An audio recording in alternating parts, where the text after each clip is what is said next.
Hey y'all, I am Dillon E.T. and I will be designing the first 10 signaling pathways of the 3D Golden Rhombus.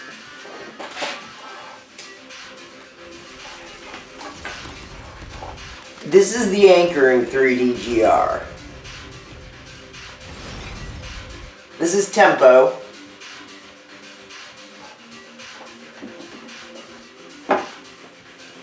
And this is rhythm. This is an additional 3D GR. So, the way 3D GRs work are you have an anchoring 3D GR. It has an environment of 3D GR. And then you add a 3D GR to the anchoring cube in a verted or an inverted position, which would look like this. Cool. So, the takeaway point from that is to additively manufacture 3D GR.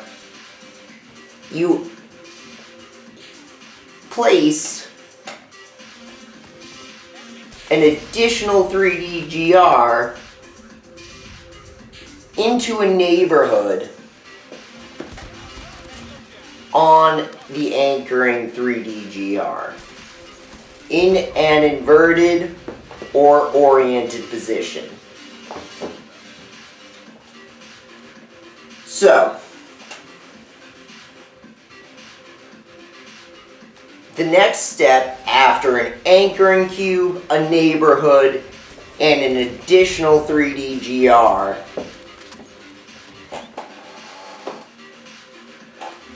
is the addition of rhythm and tempo. These swords interact with the anchoring cube in additive manufacturing. The binding of rhythm or tempo to the anchoring cube fantastically creates an additional 3D GR being placed into the landscape. So that's the first step, being able to add 3D GRs with rhythm and tempo according to a certain pattern. This pattern is called the alphabet code. I have 30 symbols. These symbols have two, let's say, signs on either side. They're probably symbols too, who knows. I have a symbol that encodes, I have 30 symbols. I have a set of 30 symbols called the alphabet code that encodes for the behaviors of tempo and rhythm. So, when I am behaving tempo and rhythm,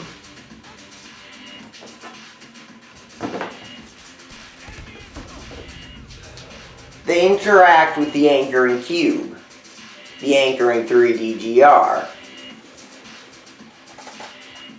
The anchoring 3D GR is a foundational aspect of all my inventions. So as we can see from the rules of interaction, it was all focused around the anchoring cube, the anchoring 3D GR. When we get to signaling rules of the 3D GR, The principle holds that the anchoring 3D-GR is the reference point. So, now, this is my first take, and I'm about to get into what I'm trying to figure out.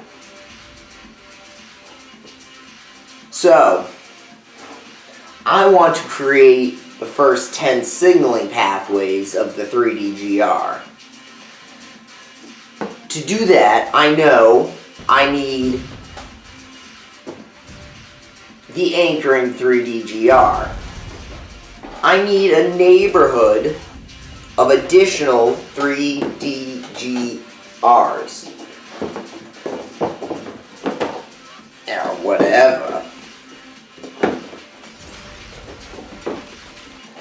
So,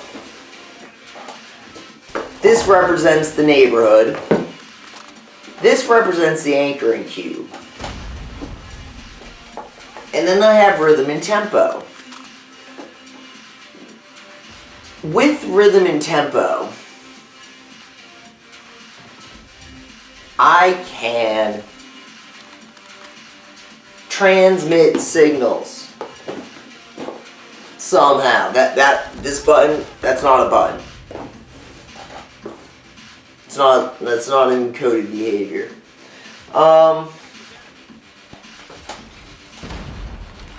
So, let's just start. I have an anchoring cube. It has a neighborhood. Who knows what the neighborhood is, but I am about to send signals into the anchoring 3D-GR. Let's just say that my swords, my synchronic swords, tempo and rhythm, only send true signals. And the opposite would be a signal of 0. So I'm going to perform the duet on this anchoring cube as if I haven't added any 3D-GR, and the neighborhood is one 3D-GR. Let's say this is the output. There's the anchoring cube, these are the input, and this is the output. So I'm going to perform the duet and bind to the 3D-GR. So I have this alignment of 3D-GR.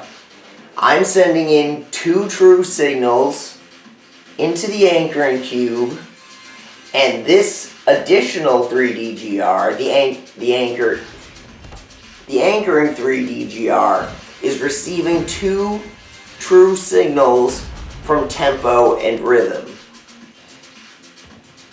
And because there's only one other one, that one is either becomes true. Wait a second. Let me think about this. Dependent on the signals going into the anchoring cube, there is an output.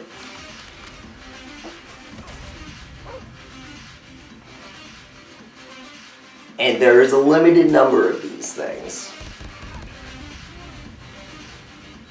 So, I'm going to perform the duet and bind to the anchoring 3D-GR.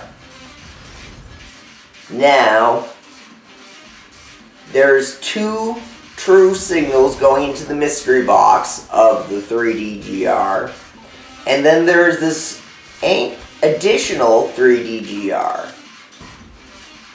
which we have deemed the output. And so what happens when there's 2 true signals in an AND function, which in an AND 3D-GR that is an anchoring 3D-GR, out pops another true signal.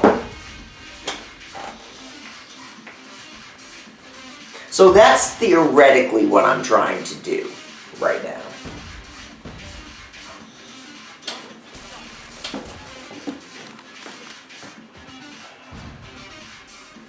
Wonderful.